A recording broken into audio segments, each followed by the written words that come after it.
உலகெங்கிலும் நடக்கும் முக்கிய நிகழ்வுகளை குறுஞ்செய்தி வடிவத்தில் தெரிந்து கொள்ள ஆதன் செயலியை டவுன்லோட் செய்யுங்கள். ஆதன் செயலியை டவுன்லோட் செய்ய டிஸ்கிரிப்ஷனில் உள்ள லிங்கை கிளிக் செய்யவும். அமலாக்கத்துறை இயக்குனர் அமீர் அவர்களுடைய வீடு அப்புறம் அலுவலகங்கள்ல சோதனை நடத்திட்டு வராங்க. அமீர் என்பவர் ஒரு மாபெரும் திமிங்கிலமாக வந்து விட்டார் விசாரணை குழுவிற்கு. சட்டம் அமீருடைய கழுத்தை சுற்றி வளைக்கும். இன்றோ அல்லது நாளையோ அமீர் பல கேள்விகளுக்கு பதில் சொல்ல வேண்டிய அளவிற்கு வந்து விடுவார். காரணம், சாதிக் வீட்டில் கிடைத்த டாக்குமெண்ட்ஸ். சட்டம் என்பது அமீரை விடாது. அமீர் சில உண்மைகளை சொல்ல வேண்டிய நிர்பந்தத்திற்கு ஆட்படுவார். காரணம் என்ன என்று கேட்டால், அவர் வாங்கி இருக்கக்கூடிய சொத்துகள் இந்த 3 வருடத்தில் அதையெல்லாம் தான் இது joint operation NCB and ED. சென்னையில் கிண்டி ராஜ்பவனில் பிரதமர் நரேந்திர மோடி அவர்கள் தங்குகிறார்கள் என்றாலே அது ஒரு மாபெரும் திருப்பு முனையாக இருக்கும். இன்று இரவு அவர் பார்க்கக்கூடிய நபர்களை எல்லாம் ஒரு பட்டியல் போட்டு பார்த்தீர்களே ஆனால், ஆளுநர் RN ரவியுடன் குறைந்தது அரை மணி நேரம் தனியாக பேச இருக்கிறார். தமிழகத்துல பாஜகவுடைய இலக்கு அப்படிங்கிறது in what numbers? 3 முதல் 5 வரை எதிர்பார்க்கிறார்கள் மத்திய பாஜகவினர். சப்போஸ் பிஜேபி 15% வாக்கு வங்கி வந்துச்சுன்னா தமிழகத்தில் பிசாஸ் மாதிரி வருகிறது என்று துரைமுருகன் சொன்னது ஊர்ஜிதப்படுத்தப்படும். பொதுமக்களிடையே திராவிட முன்னேற்ற கழகத்திற்கு இருக்கக்கூடிய ஒரு அன்பு பாசம் எல்லாம் குறைந்து விட்டது. அது 26 பாதிக்கும். அதைத்தான் MK ஸ்டாலின் பயப்படுகிறார். இப்போ என்னதான் இருந்தாலும் ஒரு நேரேட்டிவ் செட் பண்ணிட்டாங்க, MK ஸ்டாலின் வர்சஸ் நரேந்திர மோடின்னு. அது வரக்கூடிய நாட்களில் தாக்கத்தை ஏற்படுத்தும். அதிமுகவுக்கு ஏற்படுத்தும், திமுகவுக்கு ஏற்படுத்தும். 2G என்பது பொலிட்டிக்கல் ஆஸ்பெக்ட் கொண்டீங்கன்னா அது சுத்தி அடிக்க ராஜாவை. எவ்வாறு ராஜா ஜெயித்தாலும் தோற்றாலும் அவர் பதவி இழக்க நேரிடும். காரணம், அவர் MLA கோர்ட்ல இழுத்தாங்கன்னா அவர் கண்டிப்பாக பதவி நீக்கம் செய்யப்படுவார். எப்படி ராகுல் காந்தியை பதவி நீக்கம் செய்தார்களோ, எப்படி பொன்முடியை செய்தார்களோ அதே மாதிரி. ஆதன் நேயர்களுக்கு அன்பு வணக்கம். இந்த சிறப்பு நேர்காணலில் நம்முடன் இணைந்திருக்கிறார் மூத்த பத்திரிகையாளர் டெல்லி ராஜகோபாலன் அவர்கள். வணக்கம் சார். நமஸ்காரம். சார், நம்ம எப்ப பேசினாலும் ரைடை பத்தி தான் தொடக்கத்துல இருந்து பேச வேண்டியதா இருக்கு. ஏன்னா கரெக்டா உங்களை இன்டர்வியூ எடுக்கும் போதெல்லாம் தமிழகத்துல ஏதோ ஒரு ரைடு ஏதோ ஒரு மூலையில நடந்துகிட்டே இருக்கு. இப்போ இன்னைக்கு அமலாக்கத்துறை இயக்குனர் அமீர் அவர்களுடைய வீடு அப்புறம் அலுவலகங்கள்ல சோதனை நடத்திட்டு வராங்க. ஏற்கனவே NCB அமீரை கூட்டு விசாரணை பண்ணியிருந்தாங்க. அதை பத்தி நம்ம ஏற்கனவே பேசியிருந்தோம் போன பதிவுல. இப்போ இந்த அமலாக்கத்துறை இப்ப நடத்திட்டு வரக்கூடிய அந்த ரைடுடைய பின்னணி என்ன, இதை எதை நோக்கி நகருது, குறிப்பா எலெக்ஷன் வர பக்கத்துல இருக்கு அப்படிங்கறதால இது எதை நோக்கி நகருது? தமிழகத்தில் போதைப் பொருள் அதிகமாகிவிட்டது. போதைப் பொருள் ஆதிக்கம் இளைஞர்களிடையே சென்று விட்டது. கல்விகளில் படிக்கும் மாணவர்கள், even 11th standard 12th standard படிக்கக்கூடிய மாணவர்களுக்கெல்லாம் இந்த போதைப் பொருள் சாக்லேட் ரூபத்திலும் பிஸ்கட் ரூபத்திலும் கிடைக்கிறது என்பதைத்தான் எதிர்கட்சி தலைவர்கள் பலர் சட்டமன்றத்திலே கூறினார்கள். குறிப்பாக எடப்பாடி பழனிசாமியும் அண்ணாமலை போன்றவர்கள், ஏன் பொன் ராதாகிருஷ்ணன் இதை விவரமாக சொன்னார். அதையும் தவிர அன்புமணி ராமதாசும் டாக்டர் S ராமதாசும் அறிக்கையை விட்டிருக்கிறார்கள். இதெல்லாம் பின்னடிங்க. ஆனால் சட்டம் என்பது அமீரை விடாது. அமீர் சில உண்மைகளை சொல்ல வேண்டிய நிர்பந்தத்திற்கு ஆட்படுவார். காரணம் என்ன என்று கேட்டால், அவர் வாங்கி இருக்கக்கூடிய சொத்துகள் இந்த 3 வருடத்தில் அதையெல்லாம் தான் சென்ற வீடியோ கூட நம்ம சொன்னோம். இது joint operation NCB and ED. ஒண்ணு வினோத், என்போர்ஸ்மெண்ட் டைரக்டரேட்டை கடந்த 40 ஆண்டுகளாக அருகே நான் பார்த்து வருவதால், என்னதான் நீங்க வழக்கறிஞர்கள் வாய்ஜாலங்கள் இருந்தாலும் NCB மற்றும் ED கோர்ட்டுகள் இருக்க நீதிமன்றங்கள் அவர்கள் சாதாரணமாக விடமாட்டார்கள் என்பதுதான் இத்தனை நாள் இருக்கக்கூடிய யதார்த்தம். ஆக அமீர் என்பவர் ஒரு மாபெரும் திமிங்கிலமாக வந்துவிட்டார் விசாரணை குழுவிற்கு. இந்த திமிங்கிலத்திலிருந்து என்னென்ன வரப்போகுதுலாம் வெயிட் அண்ட் வாட்ச். அதுக்கு மேல நம்ம ஒன்றும் சொல்ல வேண்டாம்னு நினைக்கிறேன். இல்ல, போன பதிவுல நம்ம இந்த சமன் சம்பந்தமான இந்த விஷயங்கள் எல்லாம் பேசியிருந்தோம். இந்த இதுல அந்த மாதிரி ஏதேனும் வாய்ப்பு இருக்கிறதா? ஏன்னா வாய்ப்பு இருக்கிறது, கண்டிப்பாக இருக்கிறது. அமீருக்கு சட்டம் அமீருடைய கழுத்தை சுற்றி வளைக்கும். இன்றோ அல்லது நாளையோ அமீர் பல கேள்விகளுக்கு பதில் சொல்ல வேண்டிய அளவிற்கு வந்து விடுவார். காரணம், சாதிக் வீட்டில் கிடைத்த ஒரு சான்றிதழ்கள், அதாவது டாக்குமெண்ட்ஸ், அது சுத்தி சுத்தி வளைக்க. இன்னைக்கு பாருங்க, 27 இடங்களில் 9ஆம் தேதி ஏப்ரல் மாதம் செவ்வாய்க்கிழமை காலை 6 மணி முதல் பல இடங்களில் சோதனை நடக்கின்றன. இதுல பாருங்க, ஒரே ஒரு இது, எப்படி ஒரு அரசியல் கட்சிக்கும் இந்த ஒரு கேஸுக்கும் தொடர்பு இருக்கிறது என்று இயக்குனரே வெளியாக நிருபர் கூட்டத்திலே சொல்லிவிட்டார்.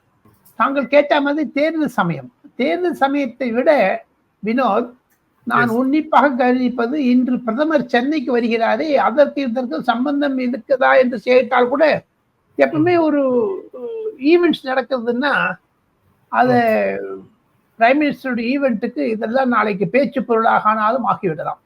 நாளை வேலூரில் மற்றும் சில இடங்களில் பிரதமர் நரேந்திர மோடி கண்டிப்பாக தமிழகத்தில் இருக்கக்கூடிய அவல நிலையை சித்தரித்து வைப்பார்.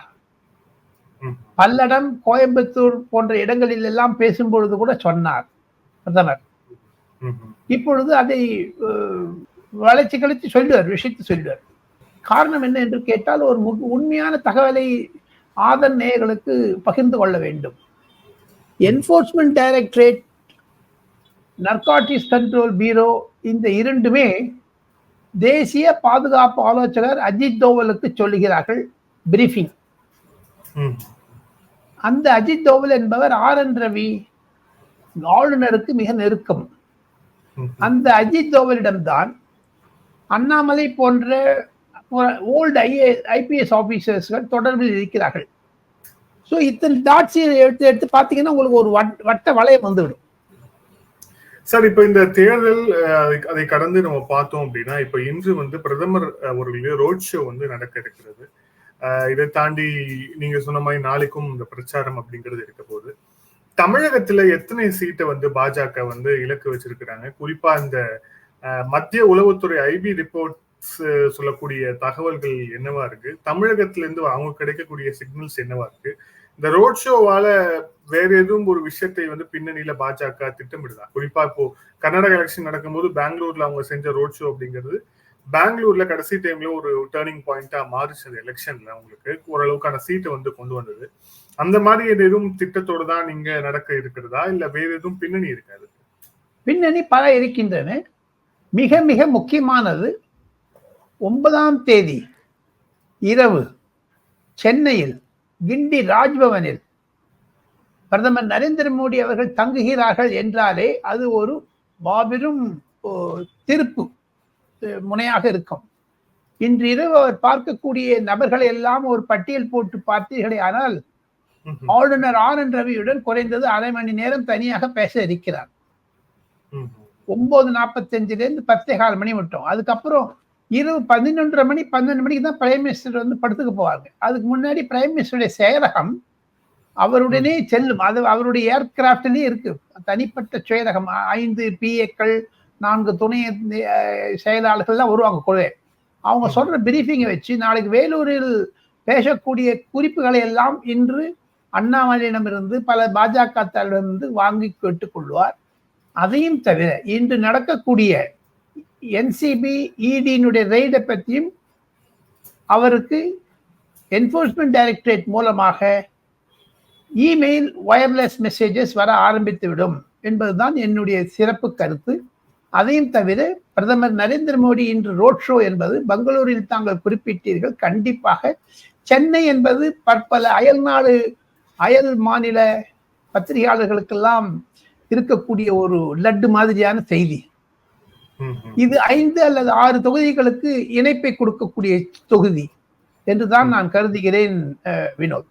இப்ப இந்த தேர்தல் சம்பந்தமா இருக்கும்போது குறிப்பா இந்த IB ரிப்போர்ட், இப்ப இங்க இருக்கக்கூடிய மாநில உளவுத்துறை ரிப்போர்ட்களை கூட மாநில அரசு வாங்கி இருக்கிறது, எவ்வளவு சீட் ஜெயிக்க போறோம் அப்படின்ட்டு. தமிழகத்துல பாஜகவுடைய இலக்கு அப்படிங்கிறது இன் வாட் நம்பர்ஸ், அதாவது என்ன நம்பர் பாஜகவுடைய இலக்கு? 3 முதல் 5 வரை எதிர்பார்க்கிறார்கள் மத்திய பாஜகவினர். நாம் உளவுத்துறையை விட்டு விடலாம். காரணம், உளவுத்துறை மூலமாக கிடைப்பதை வைத்துத்தான் அமித்ஷாவோ நரேந்திர மோடியோ JP நட்டாவோ செயல்படுவது கிடையாது.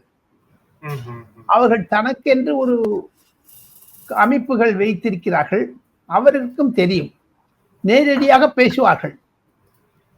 உதாரணத்திற்கு அன்புமணி ராமதாஸ் மூலமும், ஜி.கே. வாசன் மூலமாகவும், ஜான் பாண்டியன் மூலமாகவும் சில செய்திகள் கிடைக்கும் அமித்ஷாவிற்கு. அதற்கும் மேலாக தனிப்பட்ட முறையில் தனியார் துறையில் ஓய்வு பெற்ற சில அதிகாரிகள் இருக்கிறார்களே, அவர்கள் மூலமாகவும் கிடைக்கிறது. சில வியாபாரி முதலாளிகள் மூலமாகவும் கிடைக்கிறது.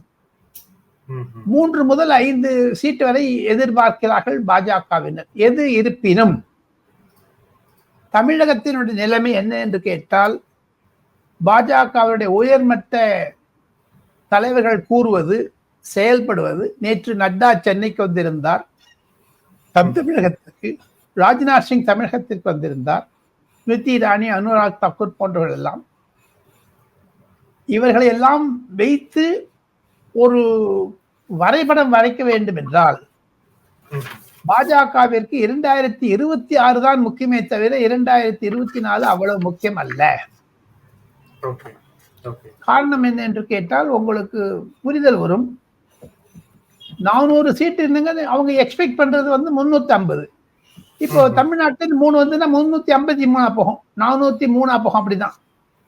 ஆனா வட இந்தியா தான் அவங்களுக்கு கான்சென்ட்ரேஷன், லோக்சபாவை பொறுத்து மட்டும். இந்த வாக்கு வங்கி சதவீதத்தை அதிகமாக காண்பித்து விட்டு 3 அல்லது 5 தொகுதிகள் அவருக்கு கிடைக்கும். என்ன இருந்தாலும் வாக்கு வங்கி பர்சன்டேஜ் தான் அவங்களுக்கு முக்கியம் வினோத். அது 2026க்கு அடித்தளமாக வரும். ஒன்னு சொல்றேன் வினோத், நீங்க பாஜகவை பத்தி கேட்கறீங்களே, தமிழகத்தில் காங்கிரஸ் உடைய அவல நிலையை பாருங்கள். காங்கிரஸ் பிஜேபி இண்டிபெண்டா போனா கூட அவங்க இவ்வளவு ஓட்டு வாங்க முடியுது. ஆனா காங்கிரஸ் செய்ய முடியுமா? திமுக அணியை விட்டு. அது தவிர திமுகவில் ஏன் இவ்வளவு பயப்படுறாங்க? அது 2026 தாக்குதல் கூடாது என்று. இப்போ திமுக 35 எம்பி வந்துட்டான்னு வச்சுங்க, பாஜக ஒண்ணு அதுல ஒரு விதமான எஃபெக்ட் கிடைக்காது. ஆனா 2019 24 வரை நடந்த ஒரு ஒரு கேளிக்கைகள் இருக்குவாங்க. 39 எம்பி ஒன்னும் பண்ணலைங்கிற ஒரு யூகம் விட்டதே தமிழகத்தில். அது நிலைநாட்டப்படும். அது 26 பாதிக்கும். அதைத்தான் மு.க. ஸ்டாலின் மாண்புமிகு முதலமைச்சர் பயப்படுகிறார், அஞ்சுகிறார் என்று தான். அதை தவிர பொதுமக்களிடையே திராவிட முன்னேற்ற கழகத்திற்கு இருக்கக்கூடிய ஒரு அன்பு, பாசம் எல்லாம் குறைந்து விட்டது. இதுதான் காண்பிக்க. அந்த ரேஷியோல பாத்தீங்கன்னா, சப்போஸ் பிஜேபி 15% வாக்கு வங்கி வந்துச்சுன்னா, தமிழகத்தில் பிசாஸ் மாதிரி வருகிறது என்று துரைமுருகன் சொன்னது ஊர்ஜிதப்படுத்தப்படும். அந்த 15% அவங்க எடுக்கிறது ஏடிஎம்கேல இருந்து டிஎம்கேல இருந்து தான் எடுப்பாங்களே தவிர வேற எந்த கட்சியிலும் எடுக்க மாட்டாங்க. உதாரணத்துக்கு சொல்லுகிறேன், சில தொகுதிகளில் காங்கிரசிற்கும் திமுகவிற்கும் இடையே பிணக்கம் இல்லை. அதே மாதிரி அதிமுகவிற்கும் சில கட்சிகளுக்கும் பிணக்கம் இல்லை. ஏன் பாஜகவிலும் பிணக்கம் இல்லை. அதையெல்லாம் ஒட்டு சேர்த்து பார்த்தால் எடப்பாடி பழனிசாமிக்கு அதிகமாக கூட்டம் வருவது அது திமுகவிற்கு ஒரு சிம்ம சொப்பனமாக முடியும். இதையெல்லாம் வைத்து பார்த்தால் பாஜகவின் நிலைமை தமிழகத்தில் வேறு ஊன்றி விட்டது என்பதைத்தான் சொல்ல முடியும். இல்ல, திமுக தரப்புல அவங்களோட டெல்லி வட்டாரத்துல என்ன மாதிரியான விஷயங்கள் பேசிக்கிறாங்க சார்? அதாவது ஏற்கனவே கருத்து கணிப்புகள் வந்ததுல இருந்தே அந்த அலையன்ஸ் தான் ஒரு பெரிய எட்ஜ் இருக்குன்னு சொல்லப்படுது. பட் இருந்தாலும் அவங்களுக்குள்ள பேசும்போது எவ்வளவு சீட் வரும், எப்படி போகுதுங்கிற பத்தி எதுவும் பேசிக்கிறாங்க? 25-15 25 திமுக அடிக்கு 15 எதிர்கட்சி அணிகளுக்கு. அதுல 4 இல்ல 5 ஏடிஎம்கே வந்துடும், 3 அல்லது 4 பாஜகவிற்கு வந்துவிடும், பாமகவிற்கு 2 என்று தான் கணக்கு சொல்கிறார்கள் திமுகவினர். ஏன் தெரியுமோ? பொதுமக்களிடையே ஒரு வெறுப்பு இருப்பதை பொதுமக்கள் கேள்வி கேட்க ஆரம்பித்து விட்டார்கள். எம்பிக்களை ஜோதிமணியை விரட்டி விரட்டி அடிக்கிறார்கள், கார்த்திக் சிதம்பரத்தை கேட்கிறார்கள், கதிர் ஆனந்த் துரைமுருகனை கேட்கிறார்கள், ஆற்காடு வீராசாமிக்கு, தயாநிதி மாறனையை கேட்கிறார்கள் கேள்விகள். இதற்கும் முத்தாய்ப்பு வைப்பது போன்று ஏப்ரல் 14ஆம் தேதி அண்ணாமலை அவர்கள் கோயம்புத்தூரில் வைக்கக்கூடிய நிருபர் கூட்டம், அதில் அவர் வெளியிடக்கூடிய சொத்து கணக்கு 3.5 லட்சம் கோடி என்று சொல்லுகிறாரே, அதுதான் ஒரு திருப்பு முனையாக நடக்கும். நரேந்திர மோடியினுடைய ரோட் ஷோக்கு அப்புறம் 14ஆம் தேதி பேச்சு பொருளாகும். ஓகே, 14ஆம் தேதி அண்ணாமலை வெளியிடுகிறார்.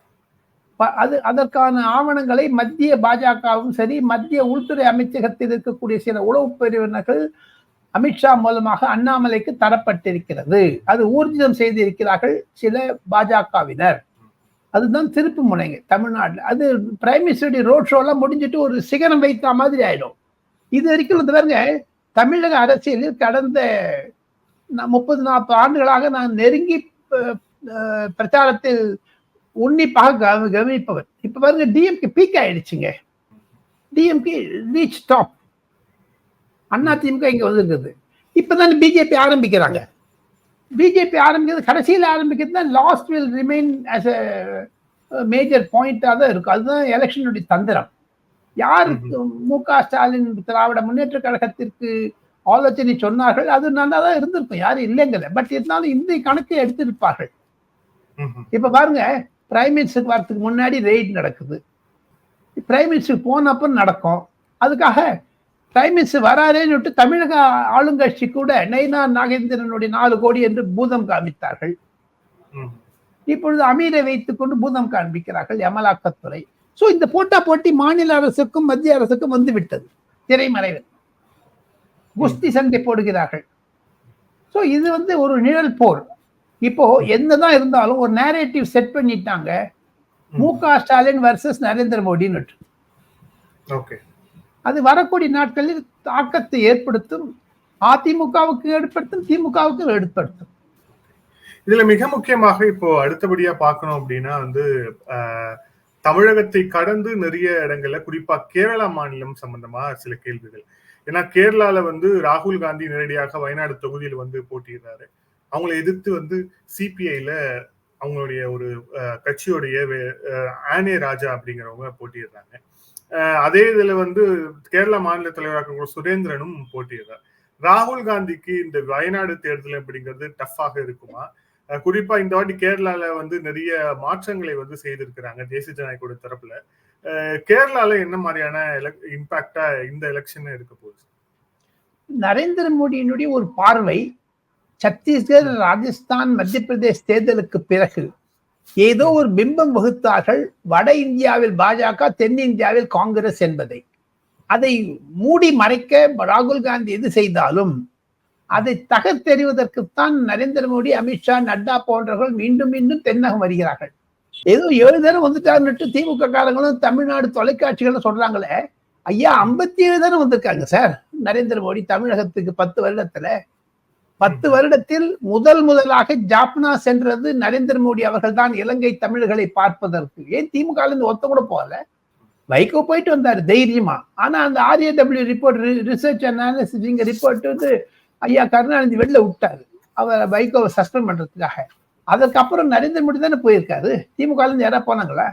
தமிழ் பண்பாடு, தமிழ் கலாச்சாரம் என்பதை நிலைநாட்டுவதற்குத்தானே நரேந்திர மோடி மீண்டும் மீண்டும் வருகிறார். மனதின் குரலிலும் பேசுகிறார், பற்பல பொது இடங்களில் தமிழை பேசுகிறார். ஒண்ணு கல்ச்சரல் ரெவல்யூஷனை கொண்டு வரணும் நரேந்திர மோடி இறங்கிட்டாருங்க தென்னிந்தியாவில். அதைத்தான் குறிப்பாக கேரளாவில் பாஜகவிற்கு ஒத்துழை போகிறது மார்க்சிஸ்ட் கம்யூனிஸ்ட் கட்சி என்று கூட கூறலாம். காரணம், மார்க்சிஸ்ட் கம்யூனிஸ்ட் கட்சி எப்பொழுது அந்த சபரிமலைக்கு பெண்கள் போகலாம் என்ற ஒரு பிரச்சனையில் நடுநிலை வைக்காமல் ஒரு பாலிசி டிசிஷன் எடுத்தாங்களோ, ப்ரோ ஹிந்துத்வா பாலிசி டிசிஷன், அது கேரளா பாலிட்டிக்ஸை மாத்திடுச்சு. அதை பிஜேபி பிடிச்சிட்டாங்க. தமிழ்நாடை விட கேரளாவில் தான் 15% வாக்கு வாங்கி இருக்கிறது பிஜேபி, தங்களுக்கு தெரியும் என்று நினைக்கிறேன். அது காரணம் என்ன என்று கேட்டால், முஸ்லிம் வாக்காளர்கள் அதிகம், கிறிஸ்தவர் வாக்காளர்கள் அதிகம். அதை ஈடு செய்வதற்கு இந்து வாக்காளர்கள் பாஜக அருகேத்தான் இருப்பார்கள். காங்கிரஸில் இருந்து விலகிவிட்டது இந்து வாக்காளர்கள் என்பதுதான் இதனுடைய ரகசியம். வயநாடுலயும் ஒரு கடுமையான ஒரு போட்டியை ராகுல் சந்திப்பார். ஆமா, கண்டிப்பா. எந்த போட்டியா இருந்தாலும் எலெக்ஷனாலே அதான் என்கிட்ட டாக்டர் பிரணாப் முகர்ஜி ஜனாதிபதியாக இருந்தவர், முதலமைச்சராக இருந்த மாண்புமிகு அம்மா ஜெயலலிதா கூட எங்கிட்ட 2 பேரும் சொல்லியிருக்காங்க ஒரு 15-20 வருஷத்துக்கு முன்னாடி. Unless returning officer science and give me the certificate I can't believe அப்படின்லாம் எங்கிட்ட மேடம் சொல்லியிருக்காங்க ஜெயலலிதா. கட்டச்சி மட்டும் டைப்பா இருக்குங்க, டப்பா இருக்கும்.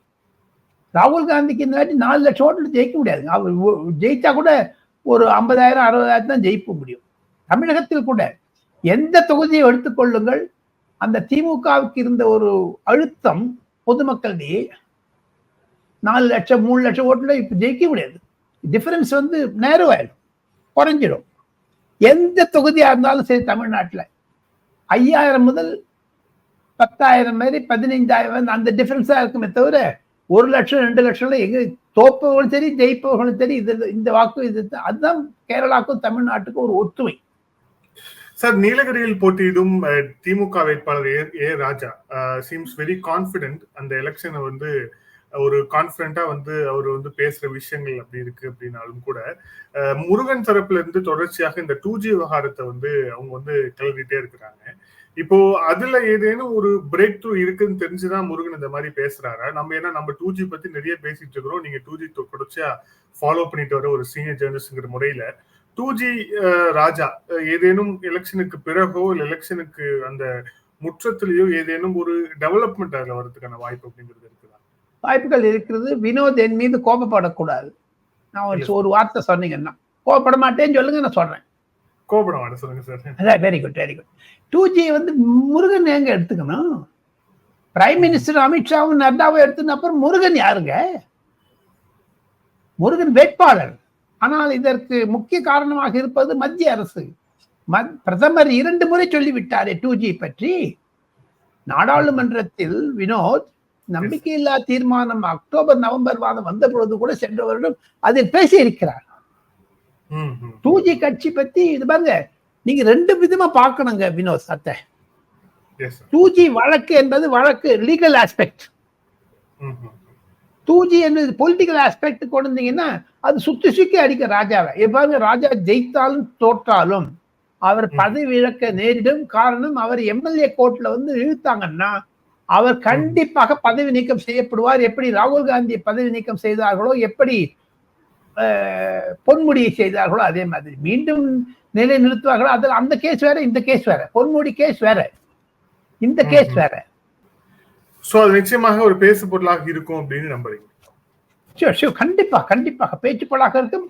ராஜா ஜெயிக்கிறதோ தோக்கிறதோ, முருகன் ஜெயிக்கிறதோ தோக்கிறதோ, ஒண்ணு பாருங்க, முருகன் ஜெயித்து விட்டால் அவர் ராஜ்யசபா பதவி ராஜினாமா செய்ய வேண்டும். முருகன் தோத்து போயிச்சா அவருக்கு ஒண்ணுமே ராஜ்யசபா எம்பியா தொடர்ந்து இருப்பார். ஆனால் ராஜா தோத்து போயிட்டா அது மு.க. ஸ்டாலினுக்கு அரசியல் ரீதியாக அழுத்தம் கொடுக்க ஆரம்பிப்பார். கட்சியில், ஆட்சியில், பொதுமக்கள் ஓவரால். இப்ப பாருங்க, ஒரு சின்ன ஒரு கம்பேரிசன் வினோத், அதை சொல்லி நாம் இந்த பேட்டியை முடித்துக் கொள்ளலாம் என்று நினைக்கிறேன்.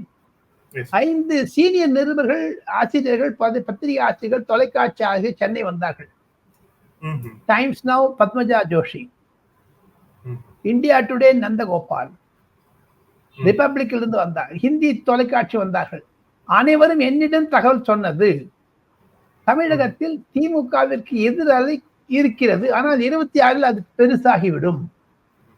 அந்த எதிர்ப்பாளி எப்படி இருக்கிறது என்று ஒரு யாட்ஸ்டிக். இப்போ உடம்புல ஜுரம்னா தெர்மாமீட்டர் வச்சு பார்த்தீங்கன்னா தெரிஞ்சிடுது. அங்கே ஜனங்களுக்கு நடுவில் பேசும் பொழுது திமுகவிற்கு எதிரான ஒரு கருத்துக்களை இந்த நிருபர்களும் ஆசிரியர்களும் கேட்பதனால் அவர்களால் புரிந்து கொள்ள முடியவில்லை. அதையும் தவிர தேர்தல் பிரச்சாரம் உச்சகட்டத்தில் இருக்கிறது. இந்த ஒன் நேஷன் ஒன் போல விட்டுருங்க. இனிமேல் எலெக்ஷனா நவம்பர் டிசம்பர் தான் வச்சுக்கணுங்க வினோத். இத்தனை வெயில்ல வச்சுட்டு எவங்க வச்சுக்கிறதுங்க? நிறுவனங்களாலும் போக முடியாது, வாக்காளர்கள் வருது இல்லை. அப்ப பாருங்க, மு.க. ஸ்டாலின் முதலமைச்சர் வந்து ஈவினிங்ல தான் பிரச்சாரம் பண்றாரு, டே டைத்துல பண்றதே கிடையாது. அதை மீதியாத்திரம் விட்டுறாரு. வயது காரணம், உடல்நிலை காரணம். அதே மாதிரி நரேந்திர மோடி கூட 11 மணிக்கு வச்சுன்னு யாருங்க வருவாங்க காலைல? பாருங்க, ரோட் ஷோ வைக்கிறதுக்கு காரணம் ஈவினிங் அதுதான். நாளை காலையில வேலூர் போயிடுறாரு, மார்னிங் முடிச்சிடுவாங்க வெயிலுக்கு முன்னாடி. நாளை ஈவினிங் அவர் வெளில போயிடுறாரு, வெளியூருக்கு, தெலுங்கானாக்கு போறாரு, கேரளாவுக்கு போறாரு. தென்னிந்தியாவில் வெயில் அதிகமாக இருப்பதனால் இனி வரக்கூடிய தேர்தல்கள் அனைத்து கட்சிகளும் சேர்ந்து கொண்டு தேர்தல் கமிஷனுக்கு பரிந்துரை செய்ய வேண்டும். மழை காலத்திற்கு பின் தான் வைத்து இந்த வெயில்ல வச்சுக்கினா எல்லாருக்கும் இந்த நிறைய பேர் வெயில் காய்ச்சலில் சன்ஸ்ட்ரோக்ல செத்து போடாங்க சார். அவ்வளவு கடினமான வெயில் வட இந்தியாவில், தென்னிந்தியாவில் கூட. நீங்க இந்த பத்திரிகையாளர் பத்தி சொன்னீங்க, ராஜீவ் சர்தேசாயும் வந்தாரு. அவரும் வந்து ஆனா வேறு மாதிரியான தகவல்களை சொல்லி இருக்கிறார். இங்க வந்து திமுகவுக்கு வந்து அந்த அளவுக்கான எதிர்ப்பு அப்படிங்கிறது இல்ல, அவங்கதான் லீடிங்ல இருக்கிறாங்க. குறிப்பா வந்து அவங்க வந்து இந்த திராவிடியன் ஐடியாலஜி கீழே தான் அந்த ஸ்டேட் வந்து ரொம்ப சக்சஸ்ஃபுல்லான ஸ்டேட்டா, டெவலப்மெண்ட் ஸ்டேட்டா இருக்குன்னு அவர் பதிவு பண்ணியிருக்காரு. உண்மை. அவருடைய நீண்ட நாள் பத்திரிகை உலகத்தில் இருந்தவர். அவருடைய கருத்திலிருந்து நான் ஒதுங்கி வர தயாராக இருக்கிறேன். காரணம், அவர் திமுக காரரை பார்த்துட்டுனா ஒரு இம்ப்ரெஷன் இருக்கும். அவர் பொதுமக்களை பார்க்கலையே. அவரு மீதி தொலைக்காட்சியெல்லாம் பொதுமக்களை பார்த்தாங்களா, திமுக காரனை பார்க்கலையே. அதையும் தவிர ராஜீவ் சர்தேசாய் என்பவர் மூத்த பத்திரிகையாளர், பல ஆண்டுகளா தொலைக்காட்சியில் இருக்கிறார். எனக்கு ஆப்த நண்பர். அவருடைய கான்டாக்ட் வந்து மு.க. ஸ்டாலின் பேசும்போது எந்த பாஷையில பேசினார் அவரு? அவங்க எப்படி புரிதல், எனக்கு அவருக்கு என்ன புரிதல் வந்திருக்கும்? அது தவிர பொதுமக்களிடையே அவர் பேசியிருக்காரா? இட்லி சாப்பிடுவார், தோசை சாப்பிடுவார், அதோட சரி. பட் மீதி நிருபர்கள் சொன்னதுதான் நாம் எடுத்துக்கொள்ள வேண்டுமே தவிர, ராஜீவ் சர்தேசாய் என்பது துணைவியாரோடு திரிணாமுல் காங்கிரஸில் எம்பியா இருக்காங்க. அவருக்கு ஒரு ஆன்டி பிஜேபி ஃபீலிங் இருக்கு. ஒவ்வொருத்தருக்கும் ஒரு நிலைமை இருக்கத்தான் இருக்கும். அப்படி கிடையவே கிடையாது. பத்திரிகையாளர் என்றால் அவர்கள் பத்திரிகை தொழிலை விட்ட பிறகு கூட ஒரு கட்சிக்கு சாராக இருப்பதுதான் நியாயம். காரணம், பத்திரிகை உலகம் அகில இந்தியாவிலும் சரி, தமிழகத்திலும் சரி, டெல்லியிலும் சரி ஒரு தலைப்பட்சமாகிவிட்டது. வருத்தம் தான். பொறுத்திருந்து பார்ப்போம் சார். நன்றி சார். பல்வேறு கேள்வி போல. Thank you sir. Thank you so much.